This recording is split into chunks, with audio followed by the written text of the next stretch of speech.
Good evening, Mr. Ganapula. Can you hear me? Good evening, Bhante. Yes, I can hear everything good. Very good. Getting ready for the snow. Kohumata Bhante. Kohomad. On that. All day. 2 hours delay. For when? When are they expecting snow? Tonight. Tonight? Really?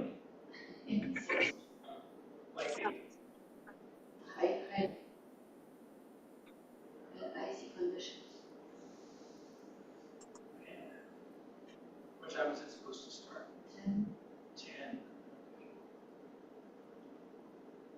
And what are they talking for accumulation? Not much, but all mixed slithery. Just ice. Slithery, did you say? Yeah, but Slithery? well, and what is it? That's a good word. I like that. I like that. Slippery.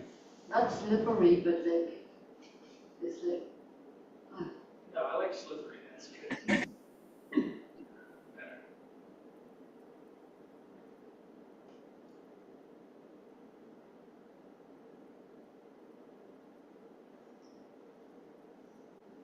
not good road conditions. Not good. No. Bad road conditions. Yeah. Bhante, I still don't get the email. I send you an email. The flyer. I don't know what's going on with that email list. Is there a limit on number of users? Maybe it looks like it's not. Yeah. I don't think there's a limit to I'm using my wife's the number email. of people on the email list. Get the flyer from my wife, but somehow that didn't.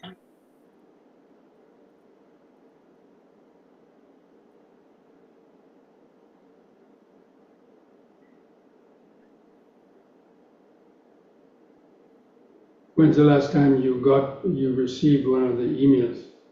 Yeah, I got an email some time ago on the same email. It worked, but I was getting on the other email, but now do not have access to that email anymore. So that's why I want to change it to my personal email.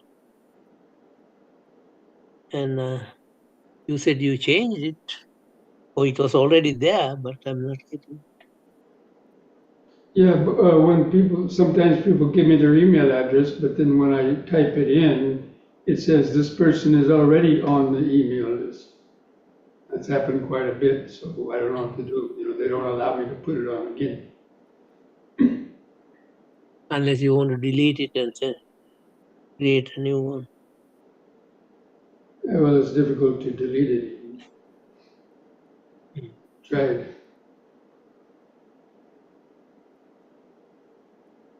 Like once you get on these people's emails list, it's hard to get off.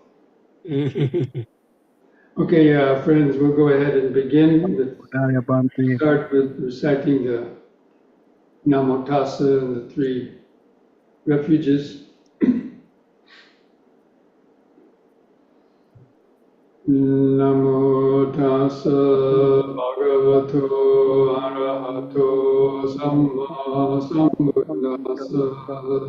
Namo Tassa Bhagavato Arahato Samma Sambuddhassa.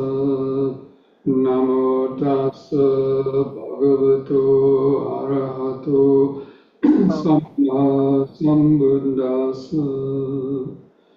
Buddhang saranang gacchami, Dhammang saranang gacchami, Sanghang saranang gacchami, Dutiyampi Buddhang saranang gacchami, Dutiyampi Dhammang saranang gacchami, Dutiyampi Sanghang saranang gacchami, Tatiyampi Buddhang saranang gacchami, Tatiyampi Dhammang saranang gacchami, Tatiyampi Sangam Saranam Gacchami. Sadhu, sadhu. Welcome, friends, to this Wednesday evening Dhamma discussion and meditation practice. So this week we are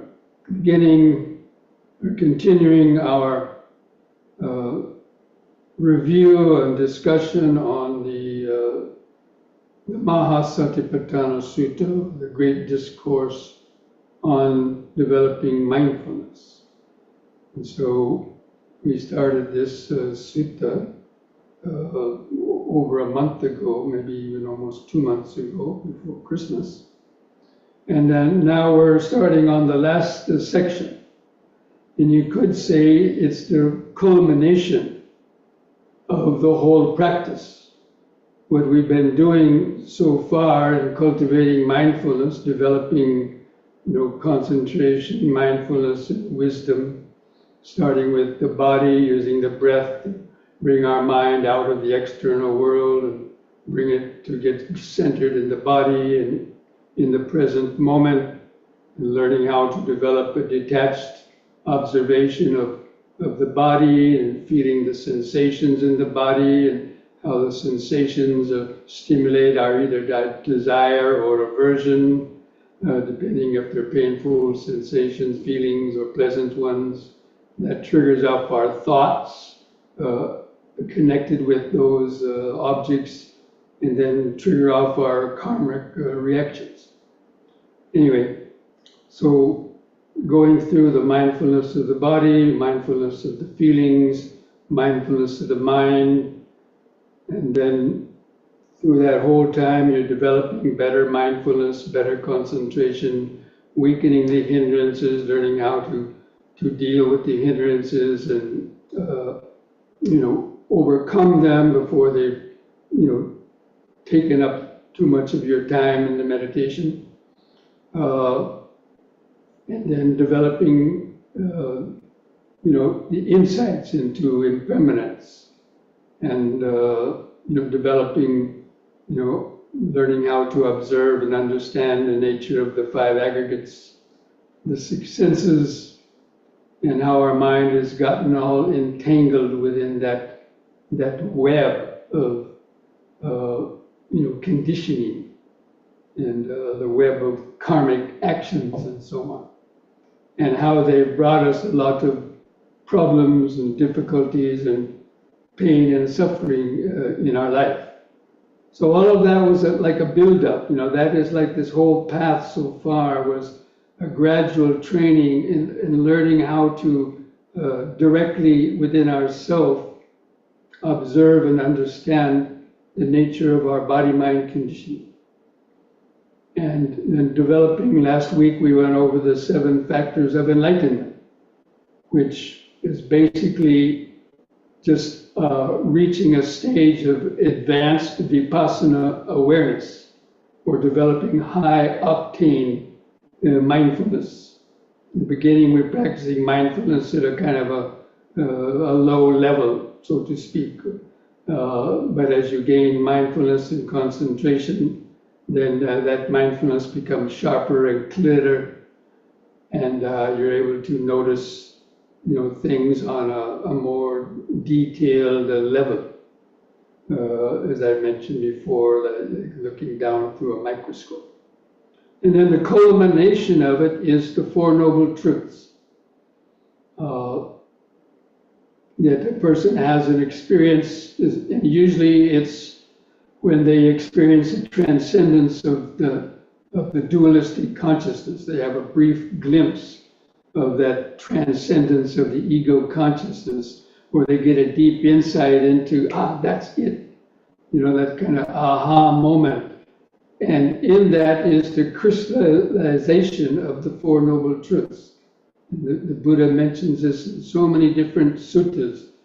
After giving so many different suttas and talking about the practice of meditation, even going through the jhanas, and even up to the 4th jhana, then the Buddha, as the person, then bend the mind toward the destruction of the remaining defilements. And it culminates into the arising of the spotless or stainless eye of Dhamma. That's the way the Buddha described this. The understanding of the Four Noble Truths is, arising the pure, spotless eye of Dhamma. And the eye of Dhamma is basically the eye of insight, like the shutter of a camera lens opening wide, that you can see directly through all the layers of conditioning to that unconditioned state. And in that state, you have that awakening or that deep penetration, and you understand suffering on all those deeper levels, at a much deeper level than what you might have been understanding at previously. So, and this section on the Four Noble Truths is actually the largest section of this sutta, this individual section. And it's what distinguishes this Mahasatipatthana Sutta from the shorter Satipatthana Sutta. So the one that most people read is the Majjhima Nikaya number 10, the Satipatthana Sutta, which is the short version. Now the Mahasatipatthana Sutta, or the greater discourse on the four foundations of mindfulness, the thing that distinguishes it is this detailed explanation of the Four Noble Truths.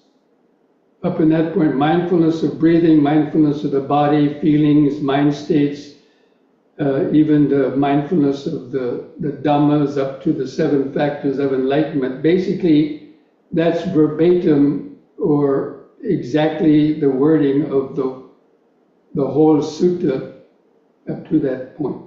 So it's a section on the Four Noble Truths that actually distinguishes this Mahasatipatthana Sutta from the shorter one, where he really goes into the nature of suffering, the cause of suffering, the cessation of suffering, and the path leading to the cessation of suffering. And so in this particular contemplation of the Four Noble Truths is, it's a reflection on them. I mean, all the work that you've done up to this point, now it's like you're reviewing it through the mind. And so you understand this is suffering. You understand the suffering, the cause of suffering, the cessation of suffering, and the path leading to the cessation of suffering. So in tonight's, it's very long, so we'll probably take a few weeks to actually go through this whole section, because a lot of people don't really read it all in the details. They think they just understand it already and so on, and they don't understand that it shows the brilliance of the Buddha's mind in being able to explain these Four Noble Truths in these kind of details. So I hope you are all able to read this. Anybody out there that I see on their thumbnail photos, or does anybody that actually read that part of the sutta this last week? I see one hand out of 5. Okay. Well, I'm going to read some of it, but actually, I need this light on.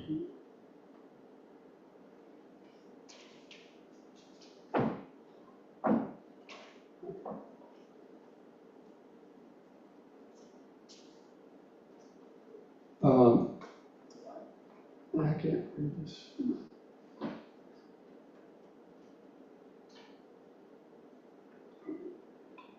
So this is what the start of that section of the sutta. The Buddha says that what monks is the noble truth of suffering.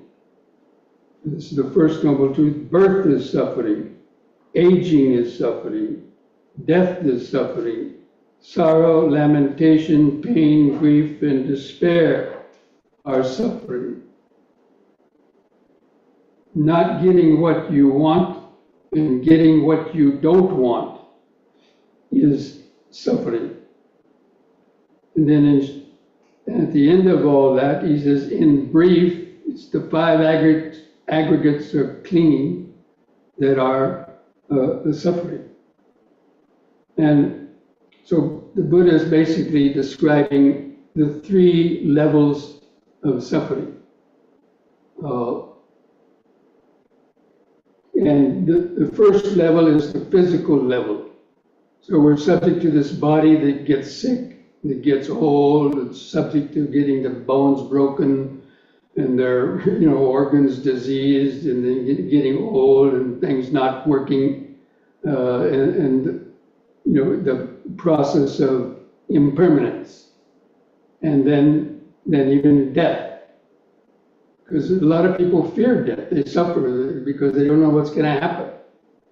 So that's the physical level, but also the mental level is the pain, sorrow, lamentation, grief, and despair. So these are the mental counterpoints of the physical suffering. So the physical sufferings that happen to us in our body, the mind gets affected to it. We have physical pain, we have sorrow or lamentation, pain, where we get a diagnosis of some horrible disease or even death, and all the various types of mental pain, worry, fear. So this is all connected with the physical level, you could say, or the level of the physical suffering dealing with the body. And then he goes on to say, not getting what you don't want and not getting what you want is suffering. Now this is also connected with the worldly objects, but it's more mental. And it basically, not getting what you want, people suffer. They get things that they don't want. You want it to be sunny, and yet it may be snowing or raining, or infinite numbers of desires that go unfulfilled. And then getting things that you don't want, fear and worry, pain or loss. It's the five worldly dhammas of gain and loss, pleasure and pain, fame and ill repute, blame and so on. So these are, but basically it comes down to the discontent, the mind not being contented with the present moment.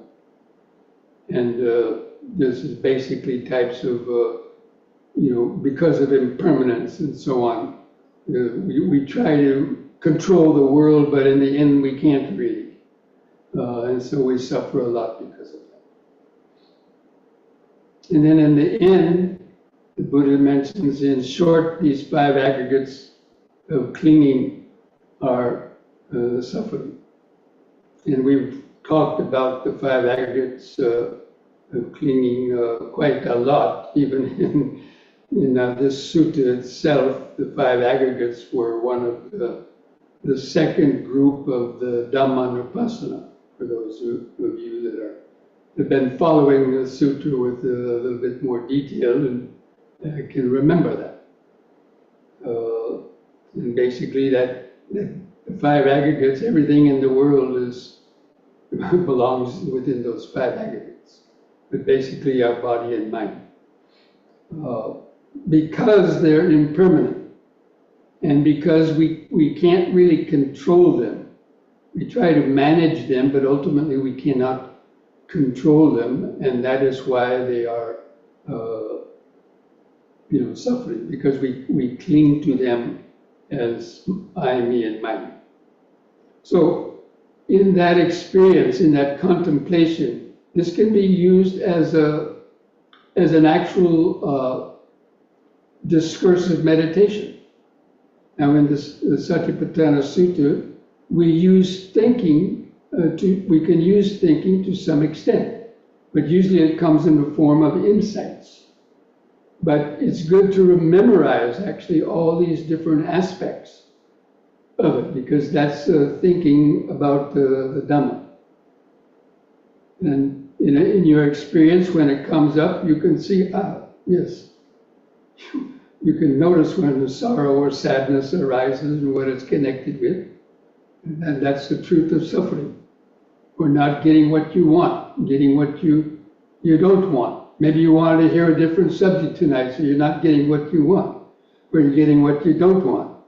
Then you're saying, oh, I think I'll, skip out now, and because maybe it's not satisfying you. So even on so many levels, we're not getting what we want, or getting what we don't want, that causes, kind of mental, stress. So actually but especially in observing these, the impermanence, observing the body and mind, having developed mindfulness and concentration, you can see that very clearly, because when you reach a state of equanimity, and you see when all that mental worrying and fear subsides, you see how, wow, all that suffering is just created in the mind. It's not real. Our mind creates it all. Because I'm sure most of you have experienced in some meditations where a lot of your thoughts subside, and you attain a good state of concentration and mindfulness, and you're feeling quite content with the present moment and have a good awareness. That is when the noble truths become clear in the mind, because you see how actually the mind creates it out of virtually its conditioning, and it can subside in a finger snap.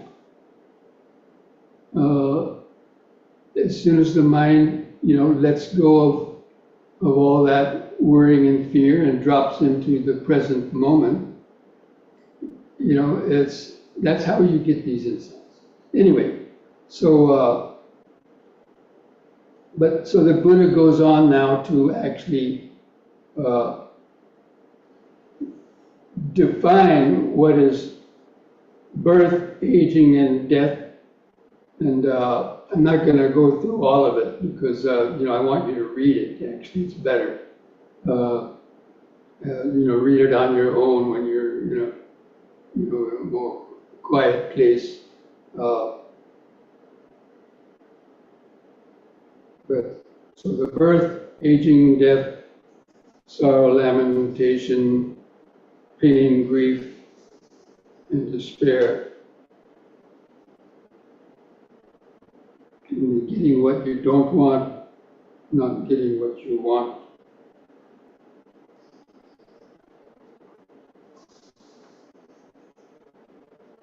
And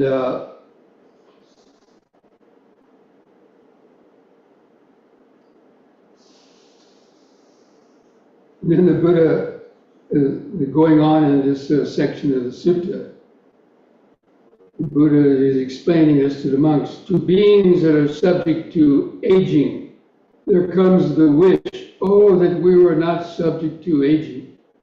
That aging would not come to us. But this is not to be obtained by wishing, not to be obtained, and not to obtain what one wants is suffering. So look at these people when they start to get old. When they turn 40, their eyes go bad, or they lose their tightness of their skin, and they start to get wrinkles, and these signs of old, what do? They go to the pharmacy and, want to dye their hair dark to hide the truth of aging. Or they're getting all other types of cosmetic surgeries. And, so they have this, they try to, prolong this illusion of youth because they're afraid of that, aging. They don't want to look old to others. They think it's somehow, a failure or something. Or the same way with sickness and death.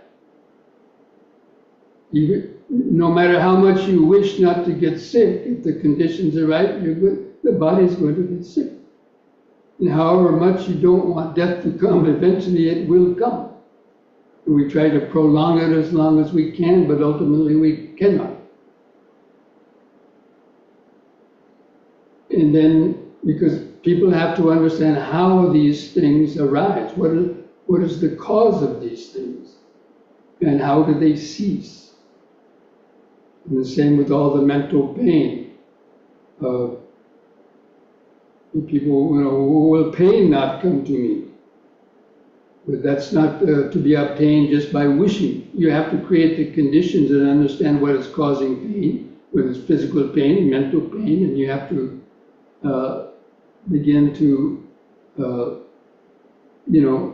remove the causes of that pain. But of course, with physical pain,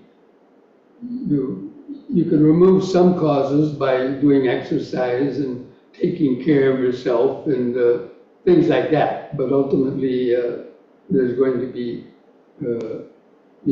pain that we can learn how to deal with.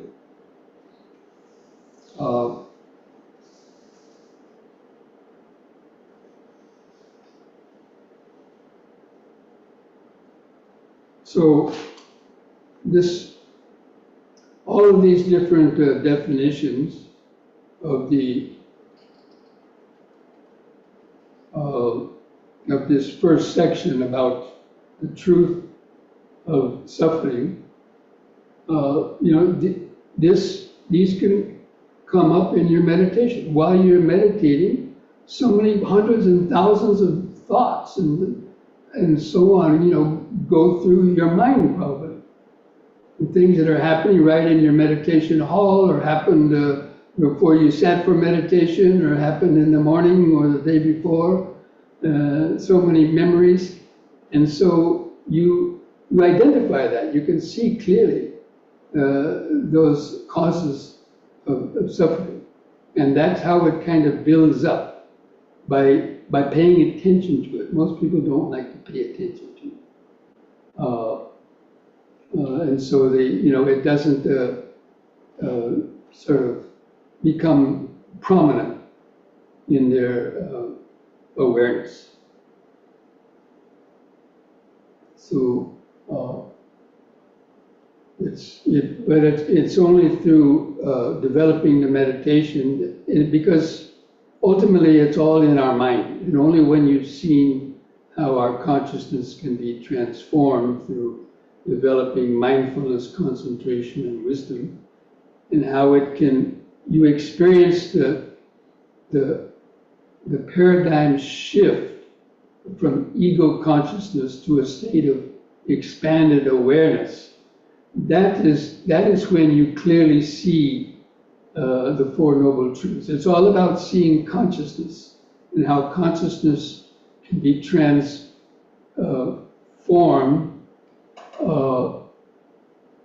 or it undergoes a paradigm shift from an ego state that's identifying itself with its past and its history and its identification and clinging to things. When all that drops out of the mind, that is when you clearly experience that.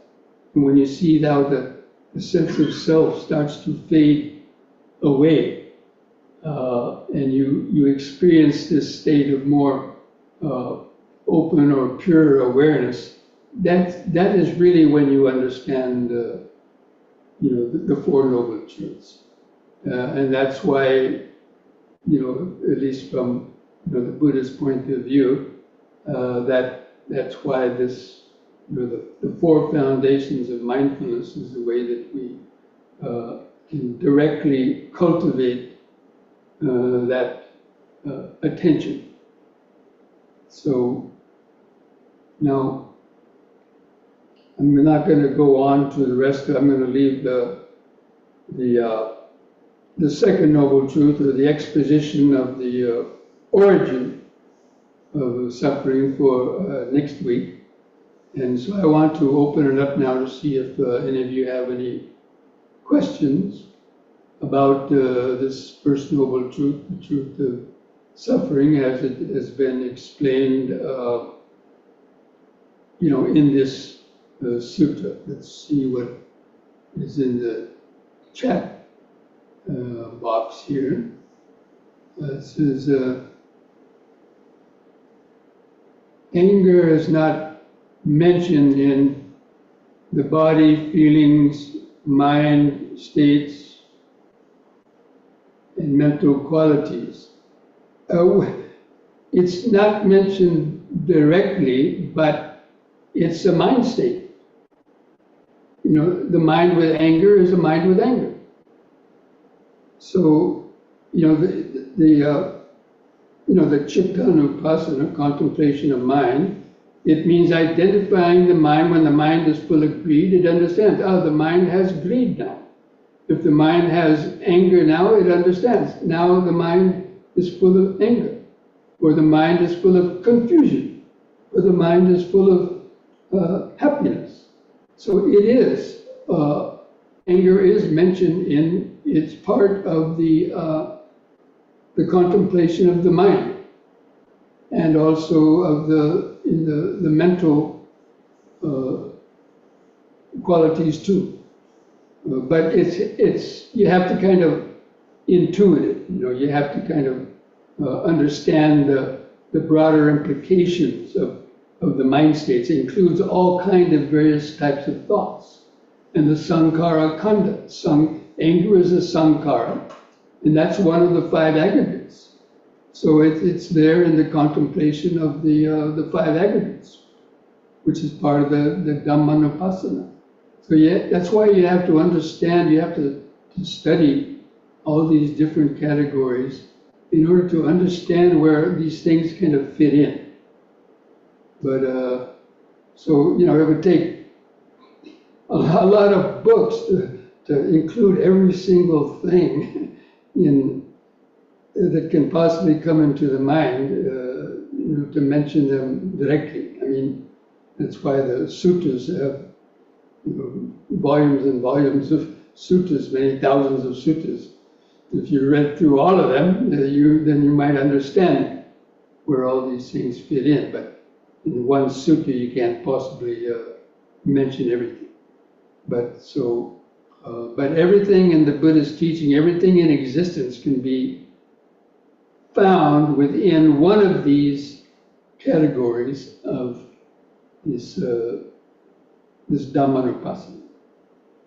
That's why it's called Dhammanupassana, contemplation of the Dhamma, because Dhamma means everything. Okay.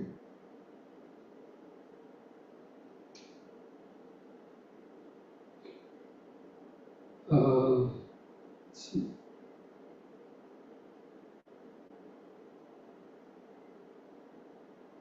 Dukkha equals stress.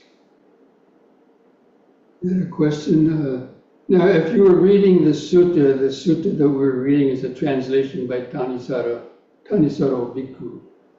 And he in his translations, he uses some words that you may not have read in other suttas. So, dukkha is the Pali word, and usually it's translated as suffering, sometimes as unsatisfactoriness, but Thanissaro Bhikkhu translated as stress, which is also right. The different words will kind of highlight or bring out a different nuance of meaning to these Pali words, that there's no one perfect English word that can translate a lot of the Pali words. And then that's the problem in the translation. So, okay, let's see, a golden hand there. Dushanti, Yes, you good have a evening. question? Yes, I do. So I have two questions, one that's two-part, and you just kind of answered it for me. I looked in the exposition of truths in the MN Sutta 141 to get clarification, but I couldn't find anything there. So sorrow, lamentation, grief, and despair. I'm having a really hard time differentiating between them. I know pain is body pain, sadness is unpleasant feeling from contact. And then my second part of this is, does it matter that I know the intricacies of how they're describing it? Because I think the point is just to know and feel the intricate differences, the minute differences in meditation. Well, yeah, sorrow, pain, lamentation, grief, and despair. Now, pain, of course, is the easiest thing to notice, right? So let's say all of a sudden you got a strong pain comes up in the body. And then, of course, there's a not liking it, so getting something that you don't want. But if it goes on longer and longer, if it's something becomes chronic, people might despair that they're ever going to get well. And that can bring lamentation. They might cry because they cannot now do the things that they wish they could have done before. Or it might take to take drugs and so on.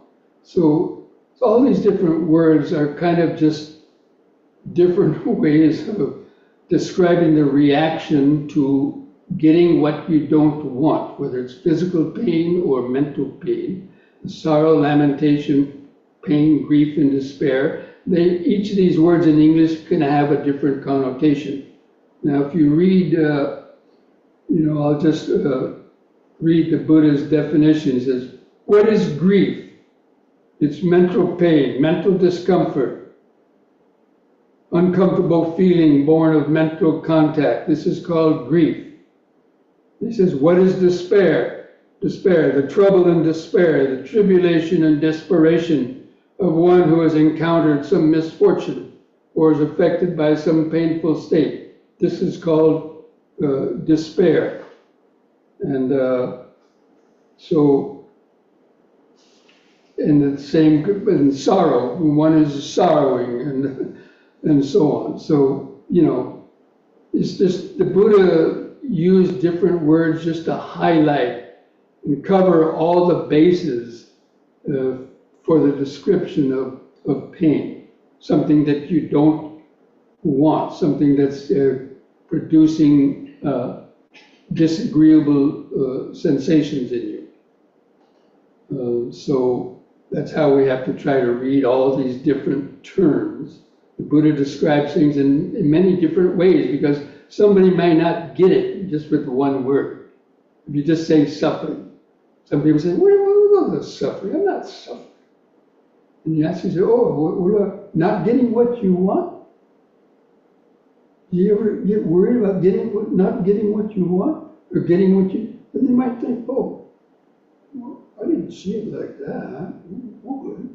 Okay. So that's why the Buddha, described these things in so many different ways, because not everybody's going to get it only just in one kind of definition. I think that's why. Does that help you, Dishyanti?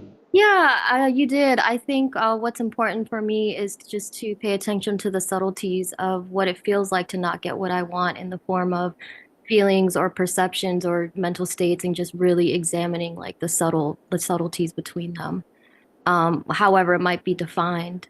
And then my other question is, the last Eightfold Path is concentration, and the jhanas are a part of that.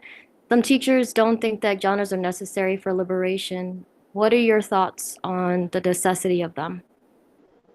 Whether jhana is essential for liberation? Yes. Vipassana jhana is essential for liberation. Not necessarily the jhanas because jhanas are confusing to people because they haven't fully understood it. They think jhana is just getting into one of the 4 jhanas and experiencing piti and sukha, but the Buddha didn't stop with that. He uses the jhana for then being able to have that high octane concentration so that you can clearly see anicca and anatta.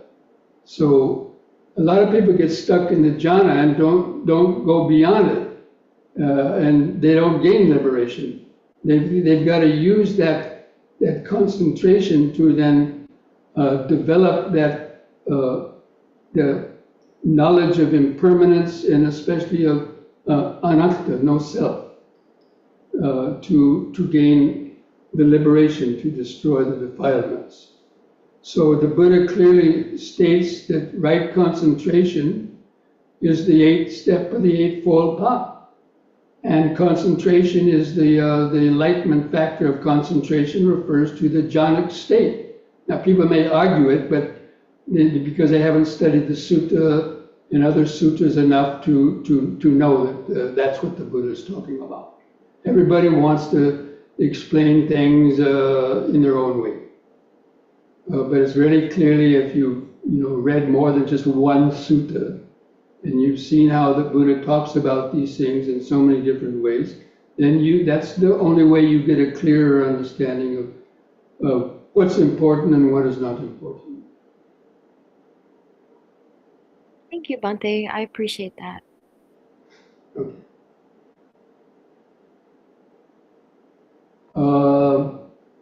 Okay, there's Kimberly. I see a golden hand up there. Do you have a question? I do, Bhante. I was curious about consciousness. Is it the 5th khanda, right? Consciousness is the 5th of the Right. aggregates, yes. Aggregates. Okay, I guess I'm getting that The confused. khanda, yeah, panchas khanda. Aggregate is a translation of the word khanda, or skanda in Okay. Sanskrit. But what I'm wondering is, did the Buddha mean that as the ego consciousness, not as the pure awareness that you were Well, talking until a person has attained enlightenment, they're going to have ego consciousness. And Okay. it's clinging to that consciousness as being I, me, or mine, which increases that ego, the illusion of a self that we cling to. So it's understanding the knowing faculty. Consciousness is basically just the light of the mind. The ability to hear, see, taste, smell, touch, and even to observe your mind is due to consciousness. Because when you go to sleep, your consciousness is kind of gone to sleep, so you're no longer hearing, seeing, smelling, taste, in your sleep, at least, things in your room. You might be having dreams of it, but the consciousness, I usually describe it as ego consciousness, because until you're enlightened, you're always going to have a sense of self there. That's the definition of being enlightened, having transcended the self-awareness, and being caught in dualistic perception. That's the liberation of the mind means being liberated from the sense of self in its deepest meaning. And it's that clinging to the consciousness.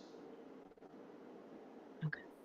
Because everything else can go. You can reach a deep state of concentration in which maybe you're no longer hearing anything. You might not be seeing any visions in the mind. You're not, you might be in such a deep state of, let's say, a jhana, or even the 3rd or 4th jhana, where there's just awareness, but there's still the idea, oh, I'm such a good meditator. Now, oh, look at, I'm close to Nibbana, you gain this state of concentration, but still that little trace of I is still lurking in the back of the mind.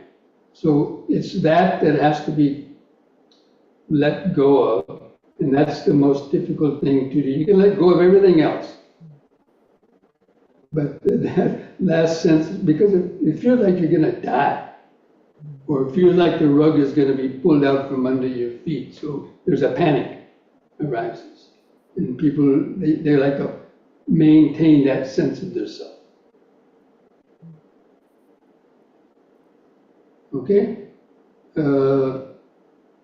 Joe, you have a golden hand up there. You have a question? Yes, I do. Thank you, Bhante. So I'm thinking about the 7 factors of enlightenment and how exactly they should fit into the meditation that we were doing in this sutta, because I feel that as I practice the meditation, first I'll try to gain access concentration, and then go over the body and the feelings and the mind, and then the hindrances and the aggregates. And as I do that, I feel like I kind of, go deeper and deeper into concentration. And I'm wondering whether the 7 factors of enlightenment, like energy and equanimity and such, are things that I should be like explicitly focusing on, or things that kind of just happen as I grow in concentration. Yeah, they automatically happen. That's the whole point. Okay. By practicing all these the first 3 foundations, you're developing mindfulness, concentration, wisdom. So at the end, it means you recognize, having done all that, you recognize, the enlightenment factor is in me now, or concentration is in me now. It's not that you there and then try to develop it. It's already, you recognize that it's there, or you recognize that it's still not there. And especially if it's not there, you have to understand how you can then develop it. So if it's there, you will notice it, but there's different levels of it. And really, the way I prefer to describe it is, the enlightenment, to be an enlightenment factor rather than just mindfulness, or an enlightenment factor of mindfulness, means you've gained at least that level of either access concentration or first level, first jhana, or even the second jhana, where the hindrances have subsided. Then it really becomes powerful.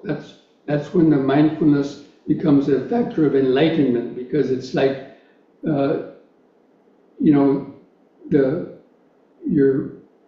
it's leading you toward the end. And so, by that time you reach that level, especially the 5 aggregates. If you're contemplating the 5 aggregates and the 6 senses and seeing how each moment is just coming and going very quickly, that is the enlightenment factor. If you have that ability to see that, then you can consider that these factors have been developed in you. Otherwise, they're not. If your mind is still going in and out of thoughts and sleepiness or getting distracted, then they're not developed in you. That's how you understand. Okay, that makes sense. A little bit of a follow-up question then.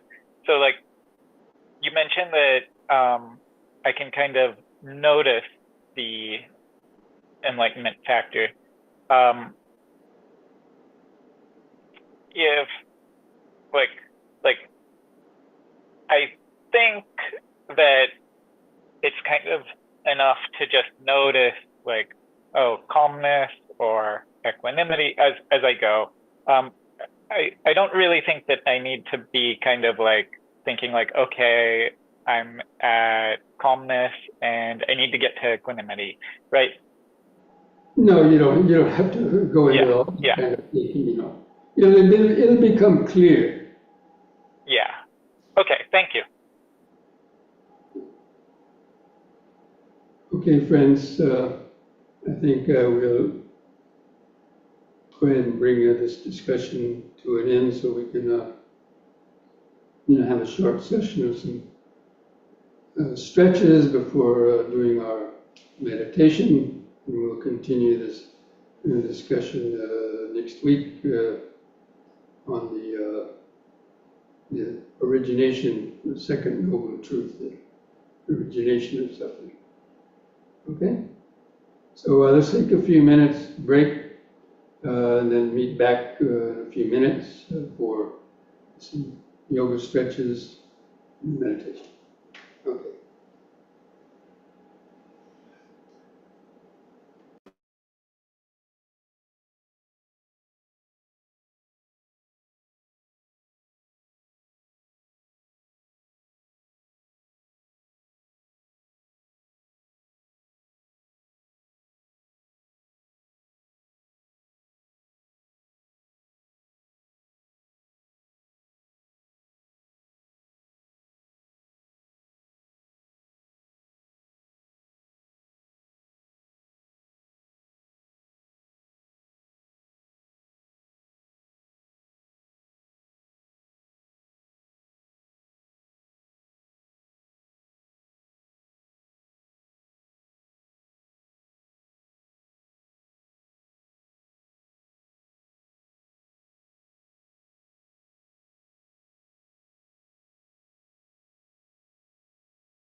Okay, friends, so just try to stand straight, relax your arms and hands at the sides. Just gently close your eyes. Just try to feel the outline of the body. Feel your head balanced on top. Feel your arms at the sides. Feel the clothing touching the skin, the feet pressing the floor. Just try to hold that outline of the body in the mind's eye. Begin some deep, slow breathing. If you know the three-part breathing, do that. Drawing the air from the lower lung up to the top of the lungs. Just developing this mindfulness Breathing in, letting go of the past and future. Breathing out, standing here and now. Breathing in, letting go of the past and future.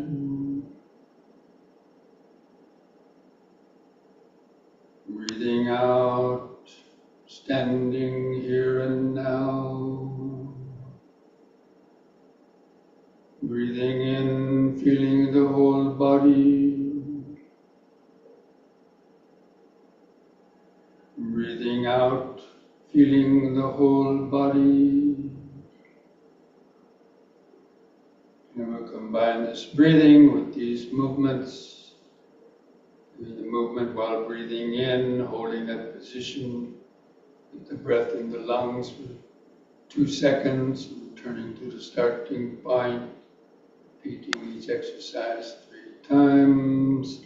So in the next in-breath, raise the arms over the head, interlock the fingers, stretch the head back, straighten your arms, stretch upwards, feel the sensations. And release the fingers with the out breath, arms back to the sides.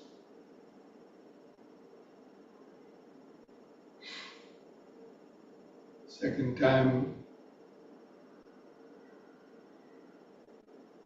Stretch up, bend back a bit. Feel the arch in the lower spine. Out breath.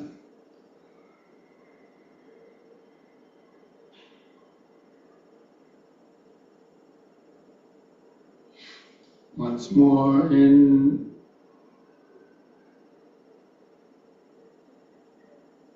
Stretch up, bend back a little more, hold it longer. Feel the sensation.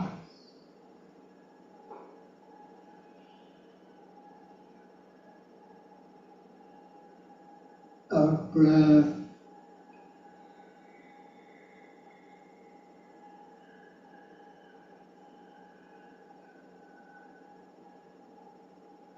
Relax. Just keep feeling the body. Just close the eyes. Hold that outline of the body in the mind's eye. Feeling of the head on top, arms at the sides, feet pressing the floor, clothing touching the skin. Just remind yourself of standing, standing. Letting go of every thought.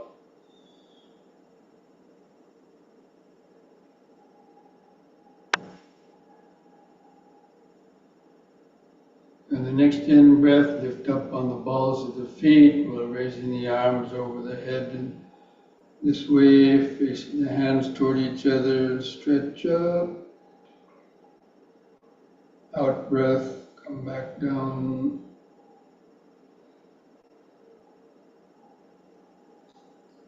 Use the in-breath to help lift up the body.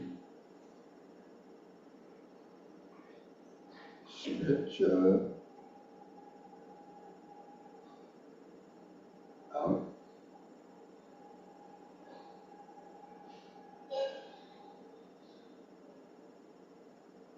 Once more in.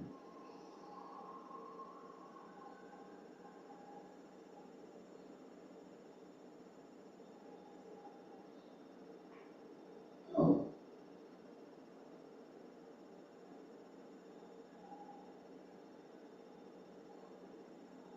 Just close the eyes, keep feeling the body, the increased sensations.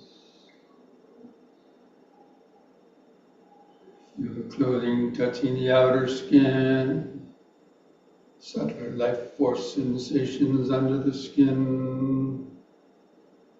Wherever any unpleasant or pleasant sensation. Understanding all these sensations are just the material elements. cells and molecules vibrating, interacting. Steady thoughts come and go on the back of the mind.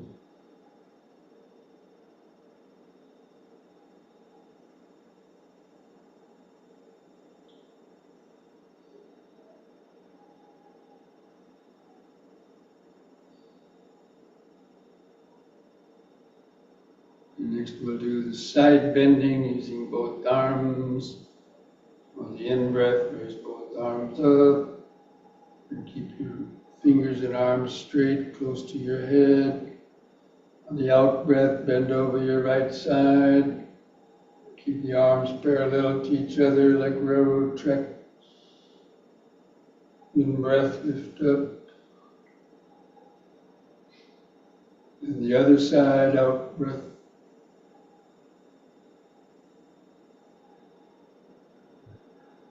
Feel stretch in the side, in-breath up.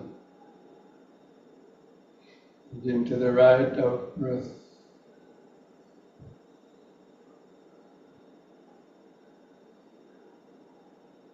In, out.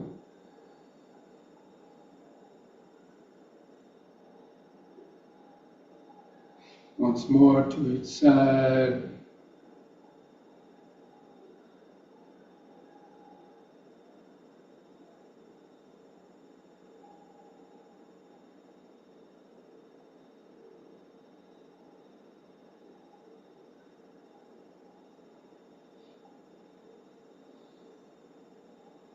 The out breath, lower both arms. Close the eyes. Keep feeling the body. Especially feel the increased sensations in your hands and fingers. Feel the clothing touching the skin. Some more sensations you can notice. Deeper, concentrated in the body.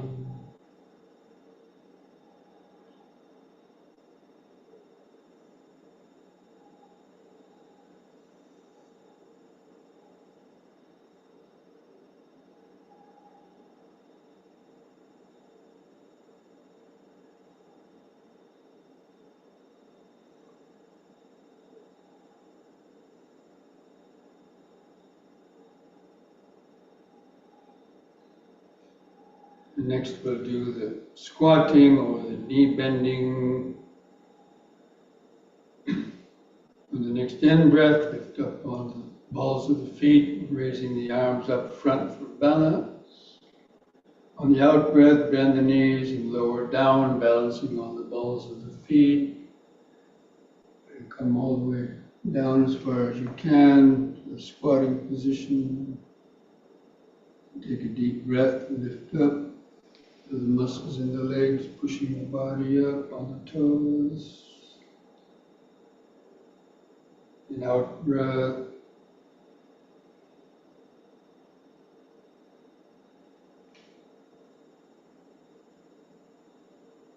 In.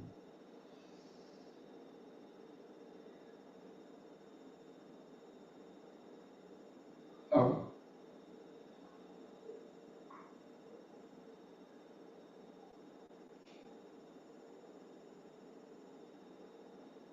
In.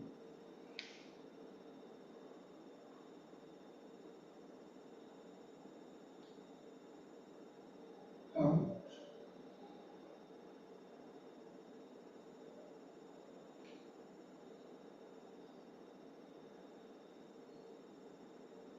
In.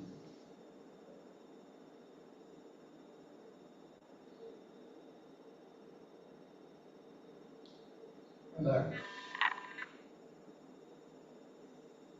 Feel the increased heartbeat.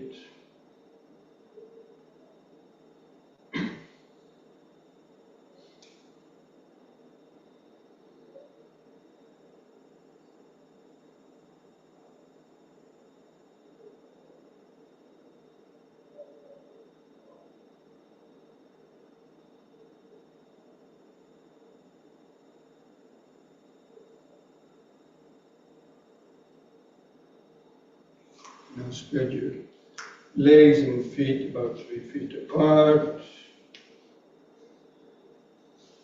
Hold the arms out to the sides. Do the twisting from right to left. So breathe in. On the out breath, twist to the right. Let your feet turn a little bit. Keep your eyes focused on the hand going back. The in-breath, come back to the front. And let your feet turn with the body, the twist to the other side. The out breath.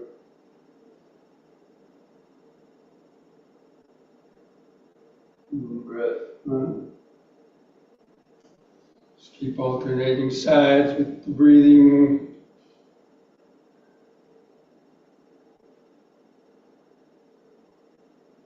And stretch a little more.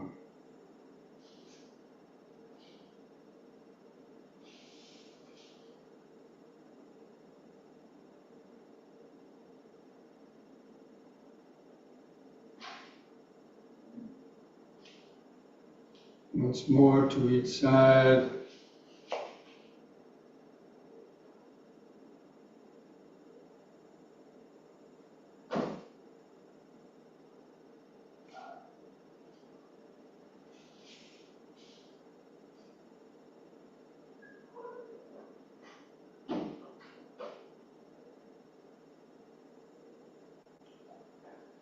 Come back to the front, lower the arms.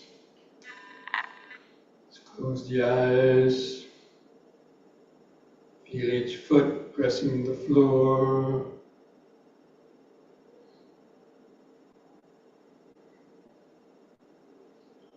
Feel the hands hanging at the sides. Feel the clothing touching the skin.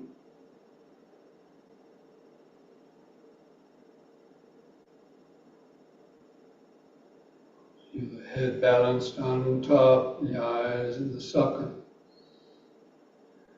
This body exactly as it is, here and now. Body-centered awareness. First stage of any deeper meditation.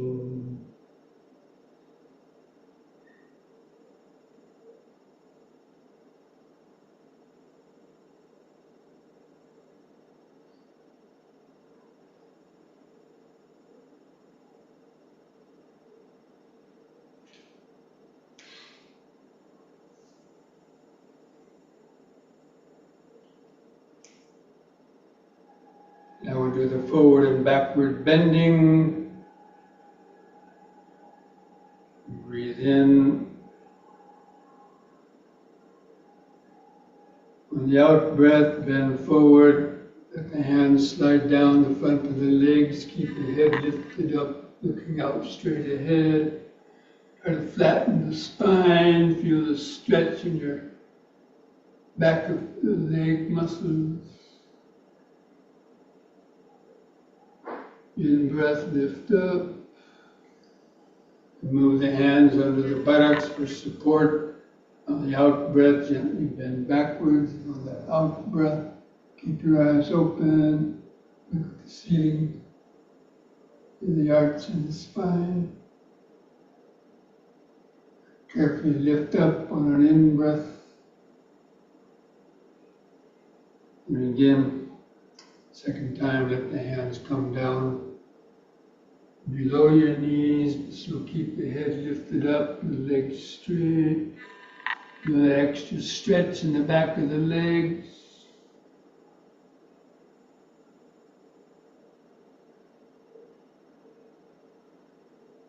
In breath, lift up. Again, the back bend, just be careful. Out breath.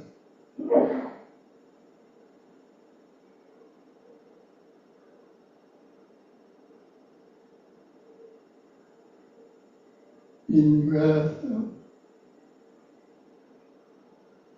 And third time, let the hands come down as far as you can towards your ankles or feet, and then hold on in that position longer.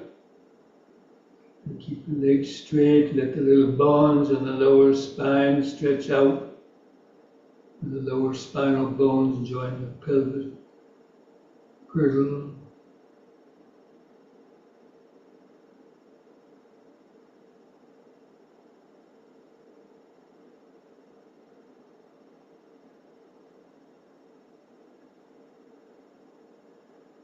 Then lift up. And in breath, once more the back bend, just be careful.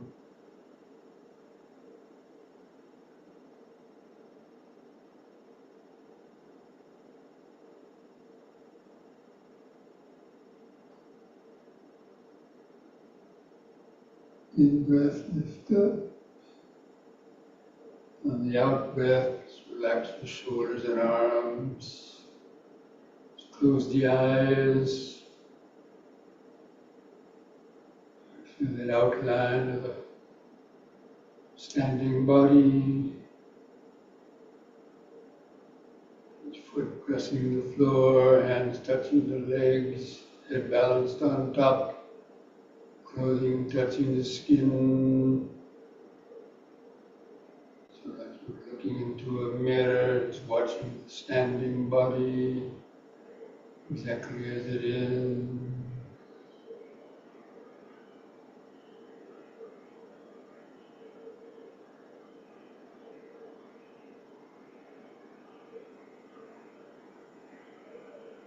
You feel that outline of the body without many thoughts in the mind, feeling a lot of sensations changing, coming and going. That in itself would be developing the mindfulness factor, the enlightenment, as well as the concentration, you hold the attention on in the body.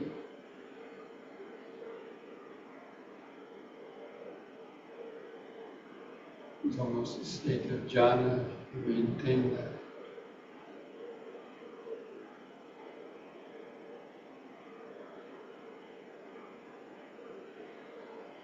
Okay, now bring your legs back together.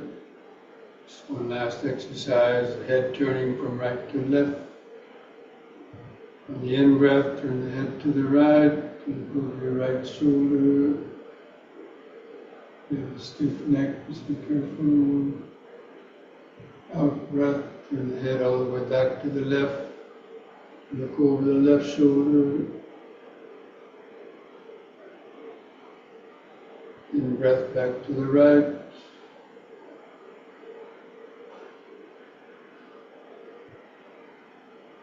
Out breath left.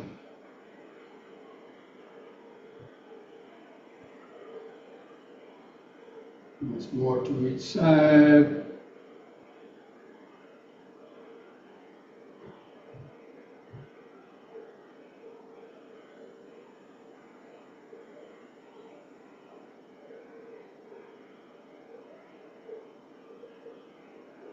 In breath, let the head stop in the middle. Just feel the whole body vibrating, pulsating, and activated life force awareness.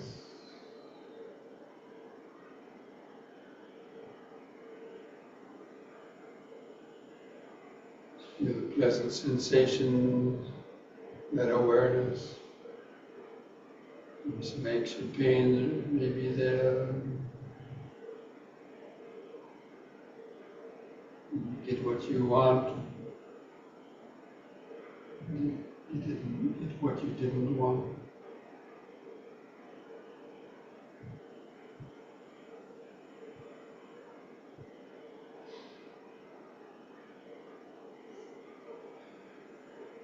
Okay, so let's now come back to our seats.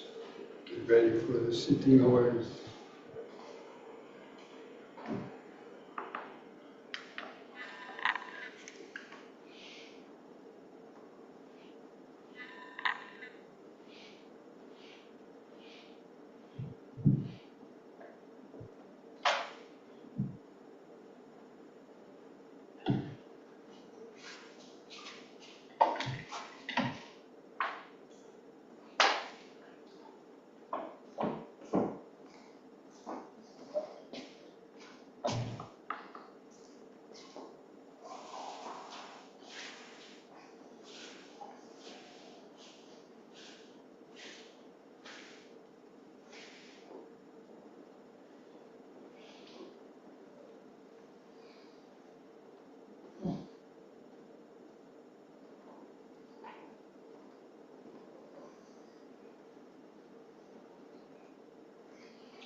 Just get comfortable in your sitting posture.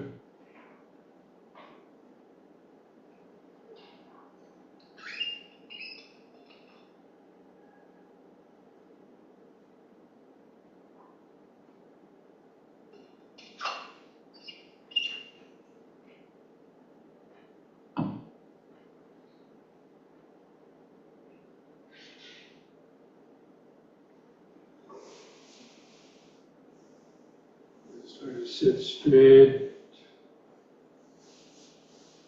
Find that center of gravity of the head and spine over the feet, over the hips. Keep the chin lifted up level with the floor. Gently close the eyes. Again, try to feel the outline of the sitting body, the sense of the head on top, the arms at the sides, clothing touching the skin, hands touching together or touching the legs.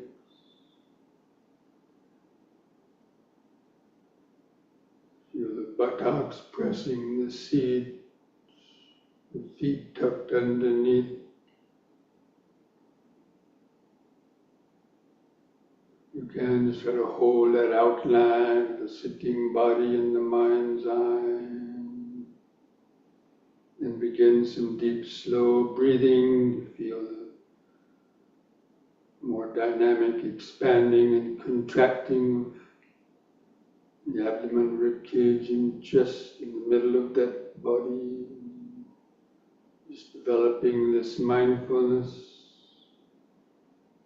Breathing in, letting go of the past and future.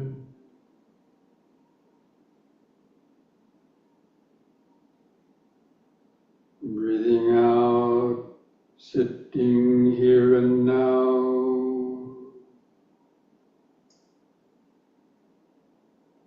Breathing in, letting go of the past and future.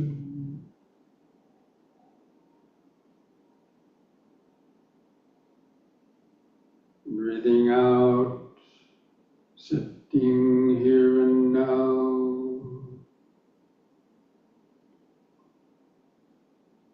Breathing in, feeling the whole body.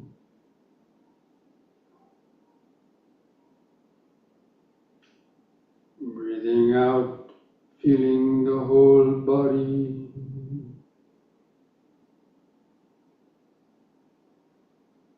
Now we're counting our breaths from 1 to 10, develop a more continuous concentration and awareness on the breathing.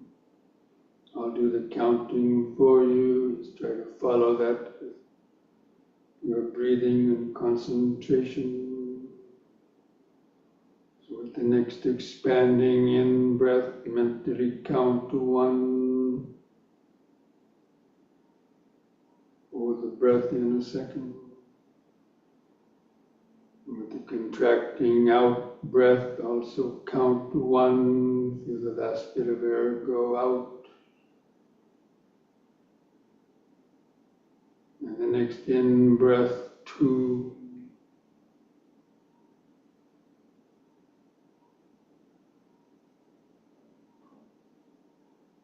Out breath, 2.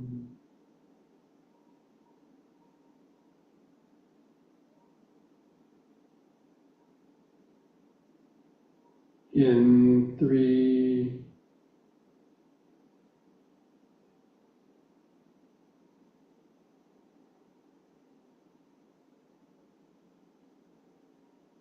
Out 3.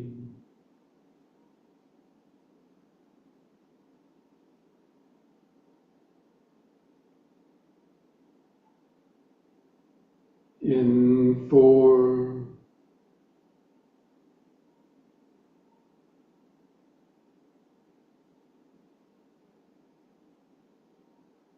Out 4.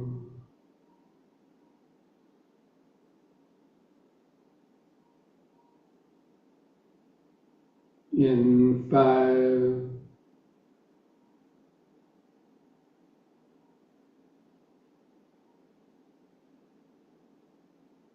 out 5,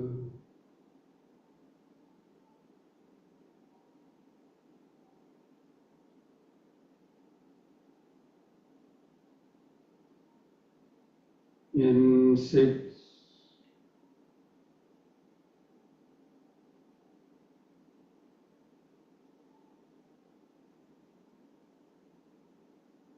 out 6,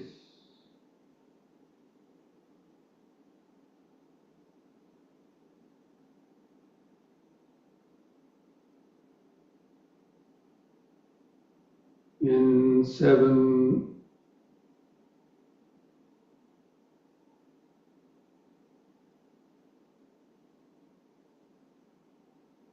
out 7,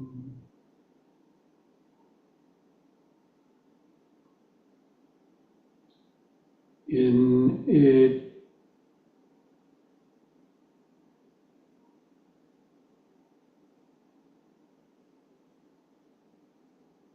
out 8,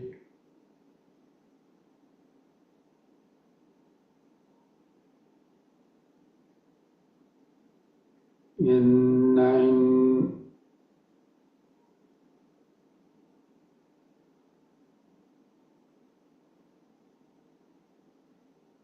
out 9,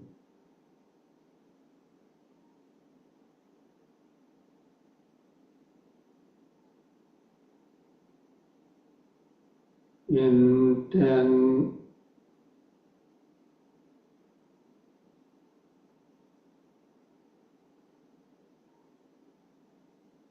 out 10. Now just continue the counting.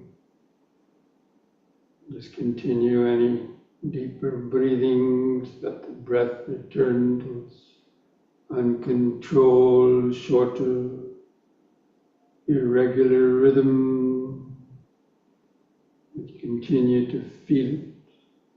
Keep your attention focused in the center of the body.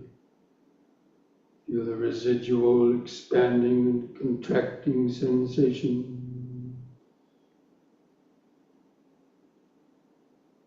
Just knowing when the breath is coming in and knowing when the breath is going out. Know it by feeling it, feeling those subtle sensations. So try to feel the sensations of the clothing rubbing against the stomach, rib cage, or chest as it expands and contracts.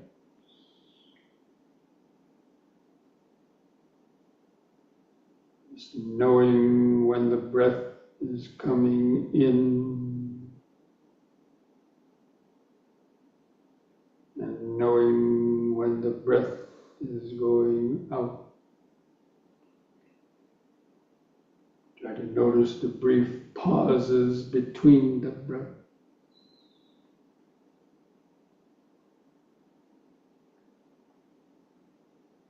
The pauses between the breaths. Feel the outline of the sitting body.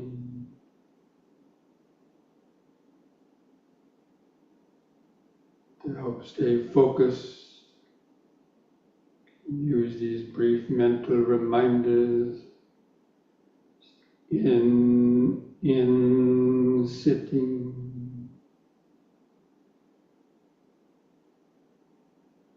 out, sitting, just over and over and over again. In sitting, out,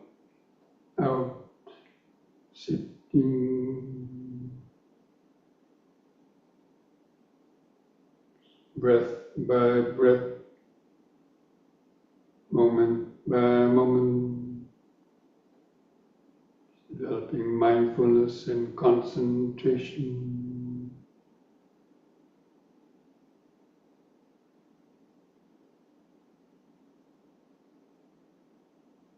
mindfulness is noticing the different sensations,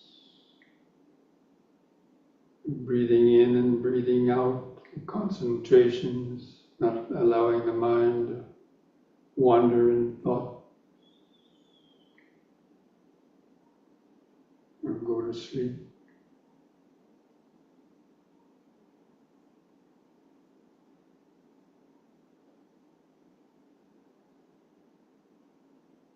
If you still have lots of thoughts, you can try counting the breaths by yourself from 1 to 10 again. See if you can do it on your own without the mind getting lost.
Catch the mind lost in thoughts, recognize it as lost. Take a deep, slow breath. Come back to the counting or just the awareness of in, sitting, out, sitting. Just letting your thoughts come and go in the back of the mind. Try to hold that outline of the breathing body in the mind's eye.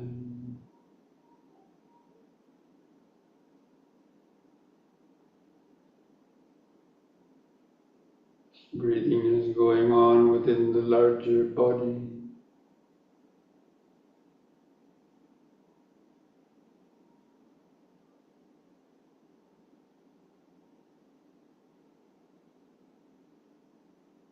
Try to notice more and more sensation, detail.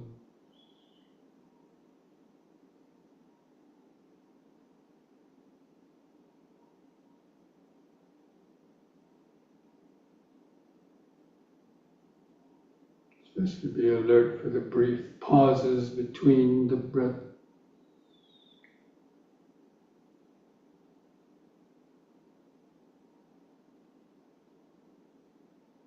And be aware of the last bit of air going out of the lungs on the out breath.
Start to notice more and more subtler sensations coming and going. In this breathing body. Noticing subtler thoughts moving through the back of the mind.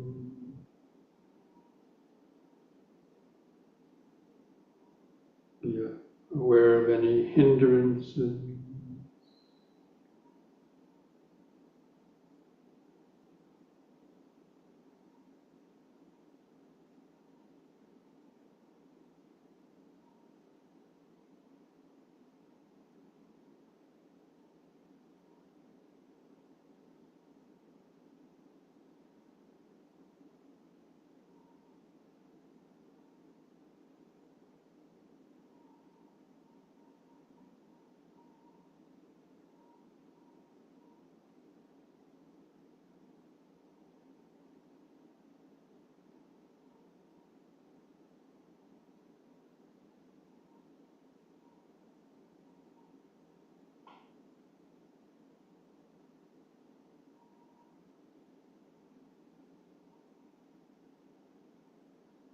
Be aware of any pleasant or painful sensations arising.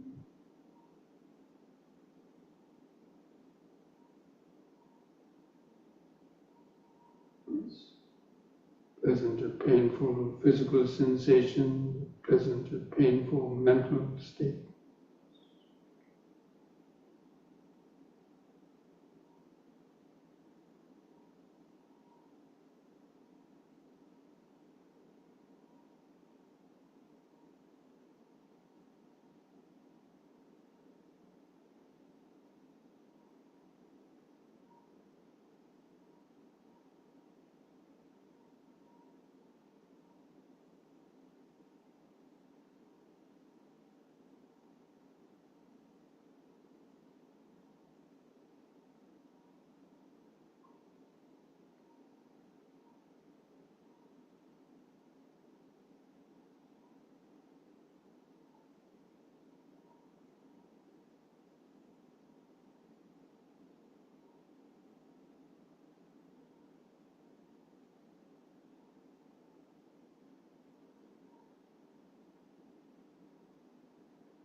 From time to time, take a few deep, slow breaths.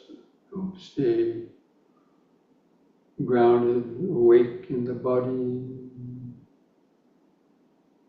Noticing more sensation coming and going.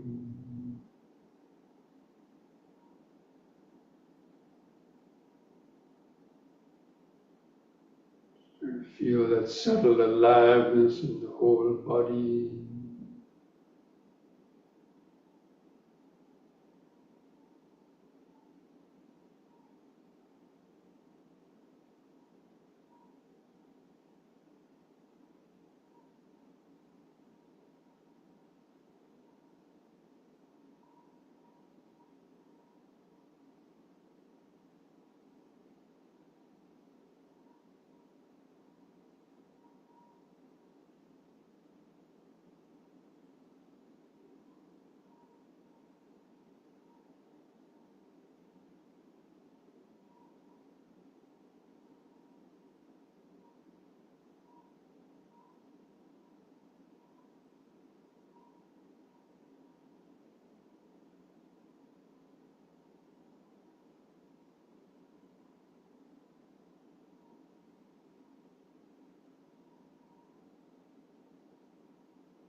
Keep turning up the power of the mental microscope. Notice more and subtler sensations or thoughts arising and vanishing.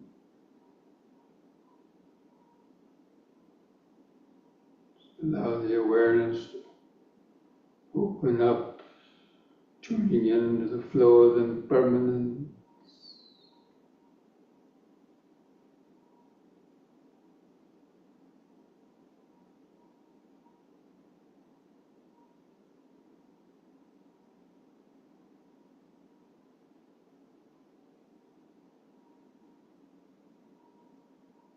Developing that understanding of this body-mind process.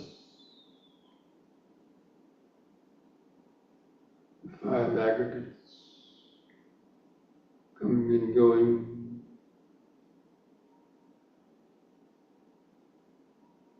Sensory impingement.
Is there good awareness in the mind? Is the mind concentrated or not?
sitting, breathing out, sitting. So many different sensations coming and going. Pleasure or pain come and go. Perceptions, thoughts, sounds come and go. Thoughts of I, me, or mine come and go. These are all just a continuous flow of 5 aggregates of body-mind phenomenon. Coming and going, the nature of impermanence through this space of expanded awareness.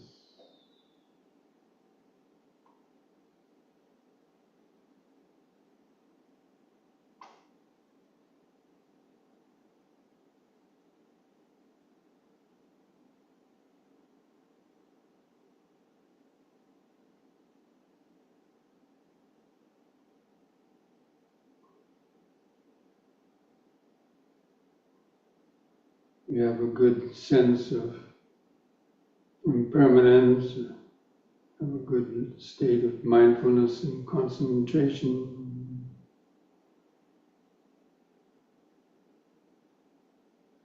Observing impermanence. Try to feel like an empty house with nobody home to answer the call, knocking on the doors and windows.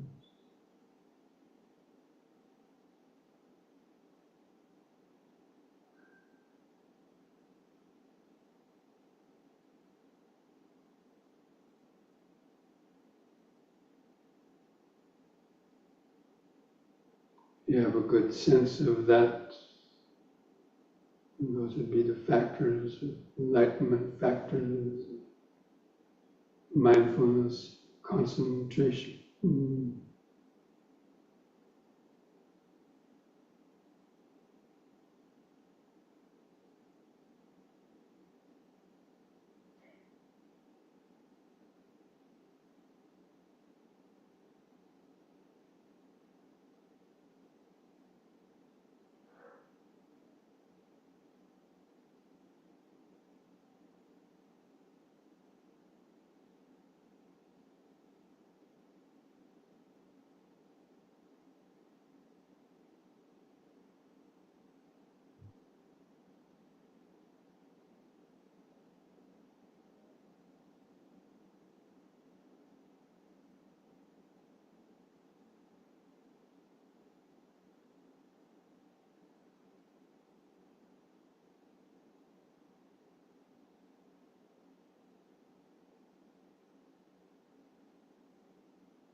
You have a sense of inner peace and quiet. The mind is content. The awareness. You can understand that as understand the nature of suffering, when the mind is not content and peaceful, cessation of suffering, when the mind becomes calm and concentrated, relaxed.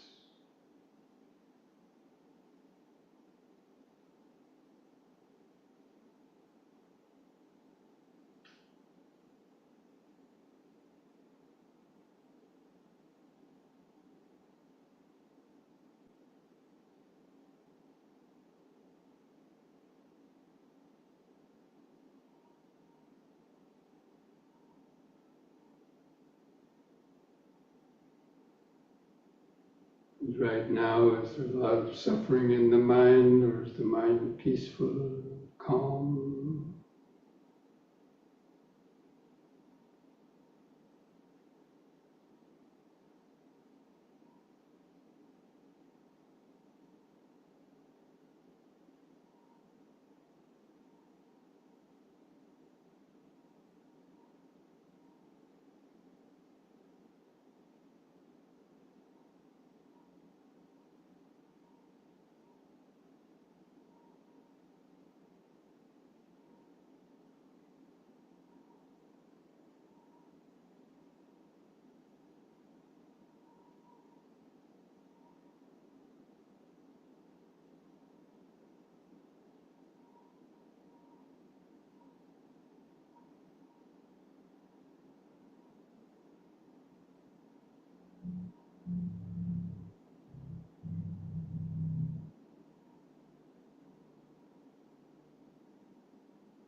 Now, friends, let's spend the last few minutes of this meditation period sending out thoughts of metta towards ourselves and all other beings. And just come back and try to do some deep, slow breathing.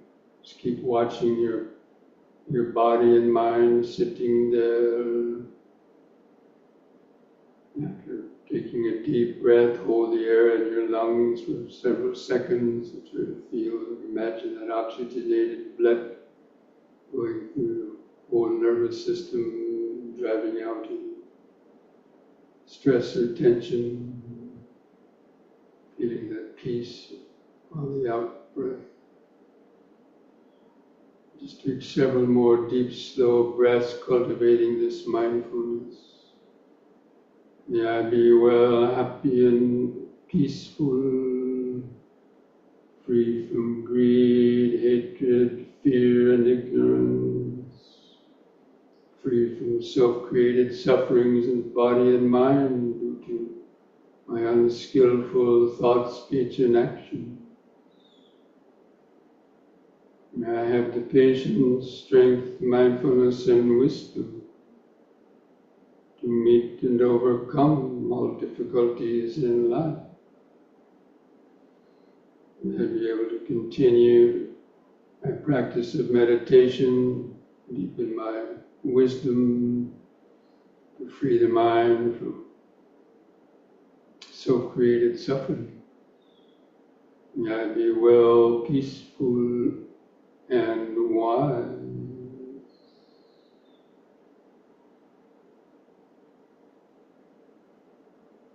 If you can, continue to do some deep, slow breathing, and with each out breath, imagine these same thoughts of metta going outwards, back to your family members, friends, through the towns and the cities. With each out breath, like waves of metta vibrations, its kindness, best wishes towards all living beings. It's cultivating these thoughts. May all living beings, wherever they might be, living near or far away, the weak or the strong, the rich or the poor, famous or the obscure, may all living beings be well, happy, and peaceful, free from greed, hatred, fear, and ignorance, free from the self-created pains and sufferings of body and mind due to such unskillful thought, speech, and action, or through the karmic interactions with others. May all beings have the patience, strength, mindfulness, and wisdom to meet and overcome all difficulties in life. May all beings, if they haven't already, may they have the opportunity to hear the mind-healing teachings of the Dhamma, and to learn and practice meditation, to help free their minds from confusion and suffering. May all beings be well, peaceful, and wise. May all beings be well, peaceful, and wise. It's like a mantra reverberating throughout space. Well, peaceful, and wise.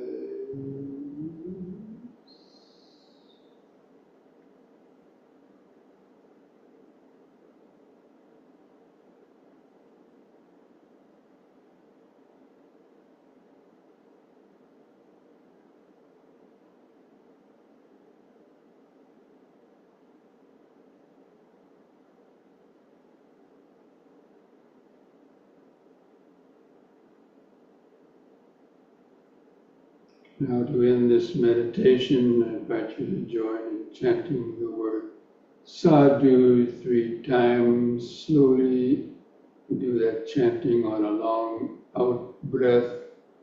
Feel those vibrations in your body and mind. If you want to place your hands together at the chest, you can. Just take a deep breath.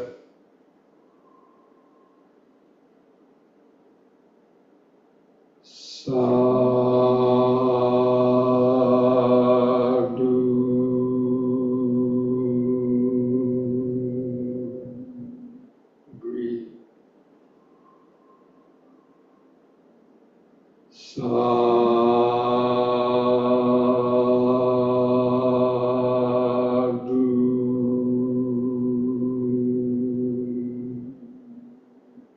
Breathe.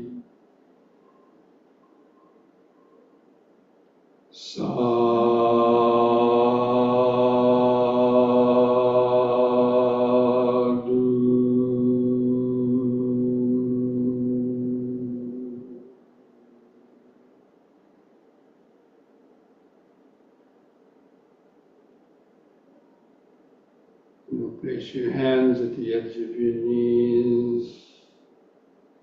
Take one more deep breath as you breathe in. Stretch your head back. Pull the hands on your knees to arch the spine. Look up at the ceiling.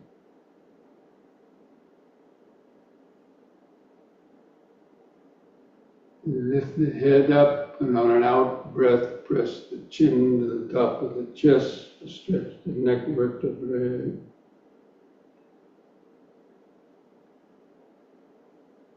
On the in breath, lift the chin up level.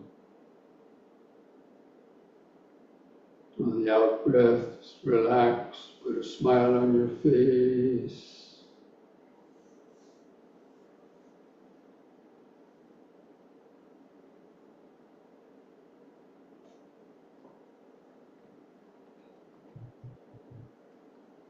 Okay, friends. Thank you, Bhante. I hope you're able to have a peaceful meditation, get some insights, and to understand how our mind, it's what our mind creates our own suffering through its thoughts and attachments. Okay?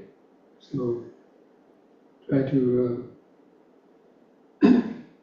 during the next week, even in your daily life, when you're contemplating inside yourself or outside, because all these foundations of mindfulness, we're supposed to contemplate the noble truths within ourselves and in the outside. So when you see other people suffering, you can say, it's a suffering. What is the cause of the suffering? Your clinging attachment to wrong views, and so on. All right? Just remember, mindfulness today keeps dukkha away.